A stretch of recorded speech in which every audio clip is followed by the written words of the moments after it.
Oyxon Iforzodaning oyoqlari ishlamay qoldimi? Farzandingiz uchun mustahkam va chiroyli mebel qidiryapsizmi? Kavalla bolalar mebellari.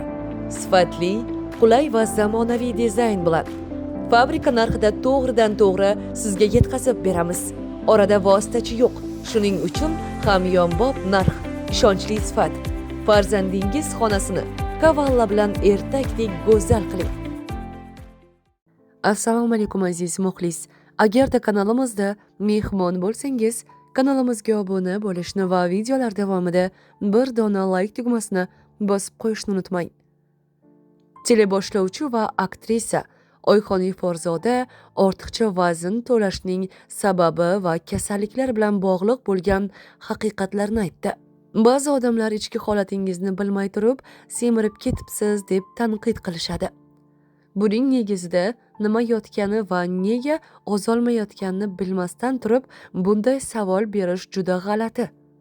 Balki o'ylamay berilgan savol o'sha insonning dardidir, deb o'ylab ham ko'rishmaydi. Tug'ruqdan so'ng shifokorlar hatto menga yurishga ham cheklov qo'yishdi. Turmush o'rtog'im ayolingiz bir umr aravachaga mixlanib qolishi mumkin deb jiddiy ogohlantirishdi. Bu kasallikka chalinganimni juda kech bildim. Ammo bu ham yaxshilikka bo'ldi. Agar ilk tug'ruqdan so'ng belimning dars ketganini aniqlashganda, shifokorlar menga ikkinchi bolani dunyoga keltirishga qarshilik qilgan bo'lishar edi. Ikkinchi o'g'limni dunyoga keltirganimdan keyin tug'ruqxonada oyoqlarim birdan ishlamay qoldi. Keyin bilsak, belim ikkinchi tomondan ham dars ketibdi. Juda qiyin kunlarni boshdan kechirdim.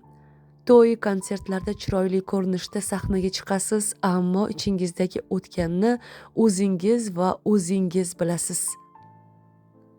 Bir kuni juda qo'rqinchli voqea sodir bo'ldi. To'yxonadan chiqib eshik yoniga ketayotganimda birdaniga oyoqlarimni his qilmay qolganman. Turmush o'rtog'im to'yimiz bo'lganidan keyin qiz farzandli bo'lishni istardi. Ammo o'g'illarimiz tug'ilgach, shifokorlar farzand ko'rishni taqiqlashdi.